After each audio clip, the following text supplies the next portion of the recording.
What's up, guys, and welcome back to Lincoln, where we've made it to the the summer transfer deadline day. And well, we've had a couple of signings, so we'll get straight into that. So yeah, we have brought in this boy, Kuzwick, who I found who was at Bayern Munich.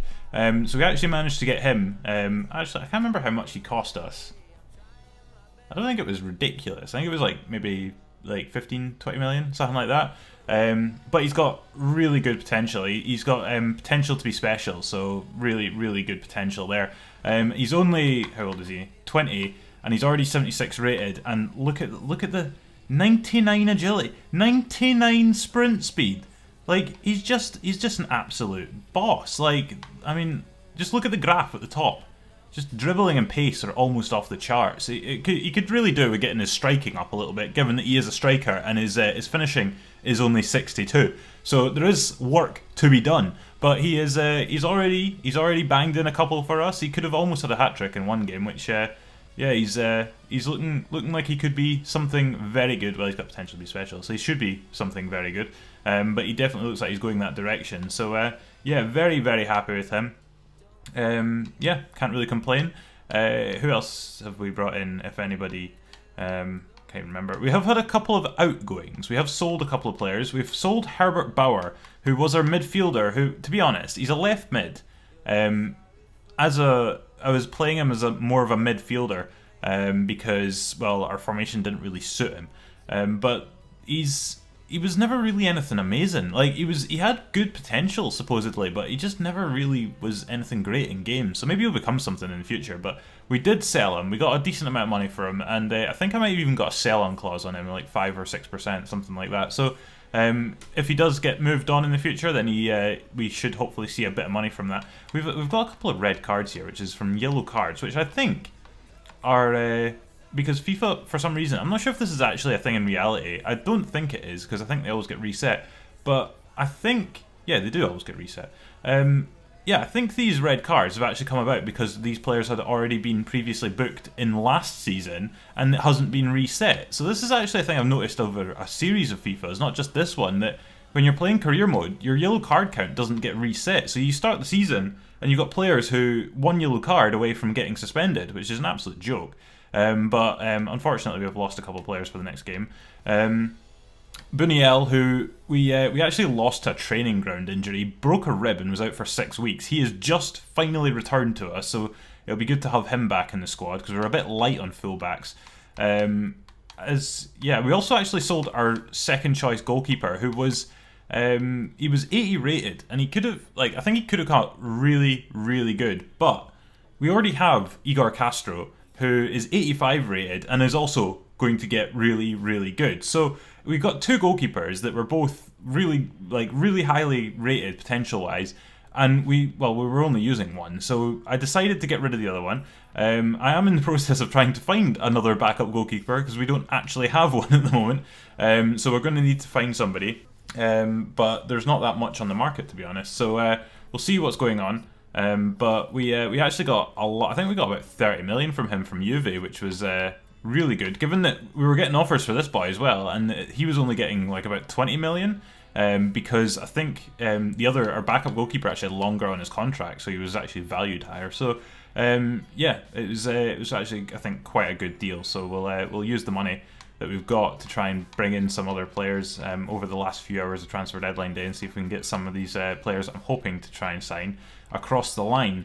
We have found ourselves another centre back, this Litka boy, Litka, who is a German lad. He's also got mad potential. As you can see, his physical and his pace, and they're already really good. And if you find a young player who's already, I mean, he's only 19. If you find a young player who's already got really good physical stats, you're onto a winner, because physical stats are one of these things that take quite a while to improve, especially on young players. So if you find a young player who's already got amazing speed and strength and stuff, that stuff's like absolutely golden. Like you can't train that in a player. You just have to hope that they develop it.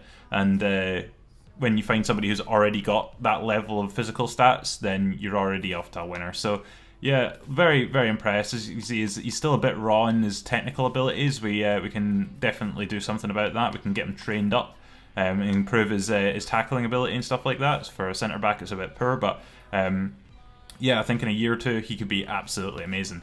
Again, he's got the ability to play as centre back or as a right back, and with that pace, he definitely has the ability to play as a right back with a 91 sprint speed. But yeah, he looks like he could be something really good. We only had him for about a game or two, and he's already played pretty well. Alongside big Ben Clucas, who we can also bring in. Yeah, we were a bit light on our centre back, so I brought in another one. Actually, I'm going to change formation because that formation is old news. We've not been playing that for quite a while. We've actually been playing this over the last couple of games, and it has actually been working a lot better for us, I think, over the first few games of the season. It gives us a lot more control, a lot more balance in the. Don't want to do that. A lot more balance in the squad. Like, it just seems like we get more possession, and we're not as open at the back as we have been in previous the last few games of last season. And we still got our two strikers up front, so we've still got plenty of presence with a Cam in behind, plenty of presence up front to do some damage to the opposition. But it just keeps that midfield a little bit tighter, and it allows our defence to have a little bit more time to regain their composure if we get caught on a break or something like that. So it's been working for us pretty well, and I'll probably stick with it for the foreseeable future. But apart from that, not much has happened. We've sold a load of players. We've sold a few players, and we've sent quite a few on loan youth players who we weren't going to be playing. So our squad has definitely come down in numbers a little bit, but we are still a bit lacking in a couple of locations. I was actually kind of hoping to find a midfielder who had really high energy levels, who could just chase the game constantly, but unfortunately I haven't really been able to find anybody capable of doing that role. But we do have already some pretty good midfielders. It would just be nice to have somebody with a little bit more energy, a little bit higher work rate. But we do definitely need another another goalkeeper, because we only have one. And we could do with a right back as well, because Buniel, apart from when he was injured, we were basically playing this Pesos Santos, who actually I found, I can't remember, I think I paid for him, but he was only like 2 or 3 million, and he's got really good potential. So yeah, already looking pretty decent. He's only 18 years old, but he's got a 5-star weak foot, so by all accounts he should be able to play either side of the back of the defence. He could quite easily fit in a left back or right back, you would think, with a 5-star weak foot. So yeah, I've been playing him as a right back. He doesn't seem to be having any issues as a right back, but we can also play him obviously as a left back as well, given that's his position. So yeah, all in all, pretty happy with the squad. Some pretty decent potential in there, and yeah, it's definitely looking like a team that can push on and see if we can do something a little bit more than we managed last season. So if we can try and finish at least top 3 this season, that would be excellent. And we're in the Champions League as well. We did actually get through our qualification round, which was against AEK Athens, who we absolutely trounced 7-1 over 2 legs. So we absolutely destroyed them, and that's us into the Champions League. Actually, I'm not sure if Champions League has been drawn yet, which it'd be nice if we could see that. But actually, tell you what, first of all, we shall have a look at some of the transfers that have been made so far. So Kor from Hertha Berlin to Hamburg, I believe that is, for 15 million pounds. That's the latest deal. Vadilo from Shakhtar Donetsk, is that? I think no, that's not Shakhtar Donetsk. Dynamo Kiev. From Dynamo Kiev for 10.2 million to Hertha Berlin, probably a replacement for that boy leaving. And in our biggest, toppest deals, this is something that's happened. This Martinez boy from Crystal Palace to Sassuolo for 85 million. Where does Sassuolo get 85 million pounds from? Sassuolo. Like, honestly, I'm struggling. I'm struggling to get together. We came 4th in the Premier League last season. We won, and I got the email about it telling us our prize money, which was 125 million pounds we made from last season, getting 4th in the Premier League. What did they give us to spend this season? 30 million. 30 million is all we had to spend this season, after we made them 125 just in the Premier League alone. Like, that's ridiculous. I mean, 30 million is not anything to be scoffed at, but when you're challenging for top 4 in the Premier League, like, that 30 million is not a lot of money. So yeah, it's kind of annoying that we've been given 30 million to spend, and Sassuolo have somehow managed to find themselves 85. Anyway, moving on, Sanchez from Tottenham to Real Madrid for 60 million. That's another hefty deal. Gonna look at the table, wasn't I? Actually, not really. Well, we'll look at the table anyway. So we're second in the table after 3 games, which we've won all 3, which, you know, would be a pretty good start to the season. League table is still all over the place. Chelsea managed to get 2 points from 3 games. Arsenal the same boat. Liverpool are also, actually they got 3 points from 2 games, so stomping away from Arsenal and Chelsea. But yeah, that's again, the league is all over the place, but we're only 3 games in, so you can't really see much from that. Hoping to see if we can get round to the Champions League and see if we've been drawn yet. Right, so the Champions League has in fact been drawn. So Bayern are up against Sporting Lisbon, which is going to be well, to be honest, it's probably quite an easy tie for Bayern Munich. Liverpool have been drawn with Barcelona of all teams, so yeah, they're going to probably struggle to get, well, they'll probably get through the group because Porto and Copenhagen will, well, it would take something special for Liverpool not to get through that group, but again, you never know. You never know. It's Champions League, anything can happen. Atletico Madrid in with Leicester, PSV, and Rangers. That's an interesting group. You would expect Atletico and Leicester to go through, but like PSV, you know, they're not bad. Rangers, bit of an unknown. Don't really know how good they are over the last couple of seasons. They could actually be pretty decent now. But yeah, it would be an interesting to see how that group turns out. Group D, Schalke and Spurs, AS Monaco as well in there, and FC Bad. That is a tough group. That is a tough group. You'd expect Spurs to get through, but for second place, it could be any of them. Literally any of them could get second place. Group E, PSG, Benfica, Roma, and Salzburg. Another tough group. You'd expect Paris to go through, possibly Roma second, but it would still, like, you know, you wouldn't be surprised if Benfica or Salzburg were able to sneak in there. Group F, Dortmund, Napoli, Galatasaray, and Spartak Moscow.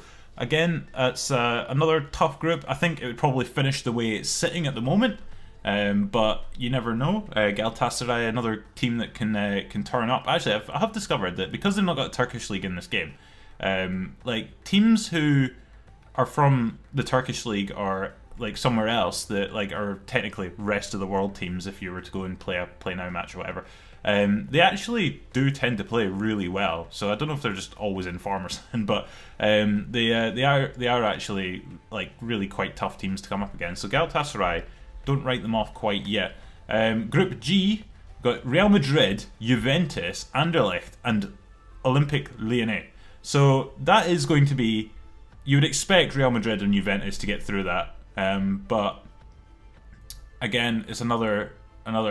Well, it's a tasty group. A tasty group would be enjoying the Real Madrid-Juventus matches that seem to have been pretty common over the last couple of years in the Champions League. But yeah, that would be a very interesting couple of rounds. Group H, so Chelsea, Wolfsburg, Ajax, and Ghent. You would expect Chelsea to go through that. Wolfsburg, possibly. Ajax might do something there. I think it'd be between Ajax and Wolfsburg for second. I don't see Ghent going through, but you never know. Bayern Sport. Oh, we're back to the start. Where are we? Where are we? Why are we not in the Champions League?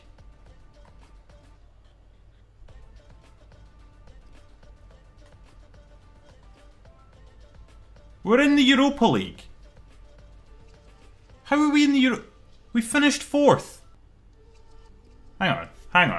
Right, okay. We're going to go back. We're going to go through the Champions League and we're going to see how many English teams are in the Champions League. So we've got Liverpool, Leicester, Spurs, and it's Chelsea as well, isn't it? Chelsea. How the fuck did Liverpool get in there? Did they win the I'm going to have to go back and watch last week's video. Did Liverpool win the Champions League? Is that how they got in? I think they did, didn't they? They won the Champions League. Those bastards, those Liverpudlian bastards have stolen our Champions League spot. That is an absolute disgrace. Oh well, never mind. So anyway, we're in with Villarreal. And we would be expecting to get through that group. It's not really much of a challenge. PAOK and Randers FC, a Swedish team I think, or Finnish. We should be getting through that. But I am absolutely bloody livid. Like, that's not the rules anymore, FIFA. The rules changed. So if you win the Champions League and like the team that wins the Champions League gets the Champions League spot, plus the 4 teams that would normally finish in the Premier League top 4 anyway. So theoretically, there should be 5 English teams in the Champions League this season, not 4. What an absolute monstrosity. Oh, I feel violated. Absolutely violated. God, that is an absolute disgrace. I was looking forward to some Champions League football. We even had to play the qualifying game. Why do we have to play the qualifying game when we're going straight into Europa League anyway? What is this absolute nonsense? Oh, right, whatever, doesn't matter. We'll just do what we have to do. We'll just win the Premier League this season, and then we don't have to worry about it. We'll be in the Champions League regardless. Anyway, we shall fire through the last few hours of transfer deadline day and see if anything completely off the chain happens. I'm not expecting it to be honest. We've already had a pretty hefty dealing, but we'll see what happens. Right, so that's the end of transfer deadline day. Nothing, absolutely nothing seems to have happened in the last few hours. So yeah, well actually a couple of things did happen. We signed a couple of players. I'll just do it now. I'll show you them. So we found ourselves a new right back, and it is in the form of Dujon Sterling, who is a Chelsea youth player. We signed him from Chelsea. He was still there. Cost us about £4.5 million, and about I think £40,000 a week, which is not too bad. It's pretty high, but he's taken a wage cut. He was on like 53 grand a week at Chelsea, so he's come down in wage to come and play for us. So yeah, pretty good. He can play right back or right midfield. Got good attacking and defensive medium work rate, so yeah, it looks pretty decent. But yeah, got good potential, so can't really complain. Decent backup to Buniel. And we also found this boy, Deprez. Yeah, he does look a bit depressed, doesn't he? Anyway, another goalkeeper, so that is our backup goalkeeper, and yeah, looks like he's got pretty decent potential. I think we ended up paying about 14 million in the end for him, so hopefully he does actually end up being pretty good, because for that sort of money you'd expect them to be pretty good, but you never know. So yeah, that's our squad. That is it. We are done for this, well, first half of the season. There may be some movement in January, but yeah, all in all, pretty happy with the squad. Can't really complain. It's grown in depth and quality as well. We had quite a lot of players last season, but a lot of them were absolute trash. So this season we've got more depth and proper good quality players on the bench that we can bring off to replace the players that are on the pitch. And to be honest, we've got a lot of players in our youth, like in our reserves as well, who've got good potential and who can quite easily fit in the first team.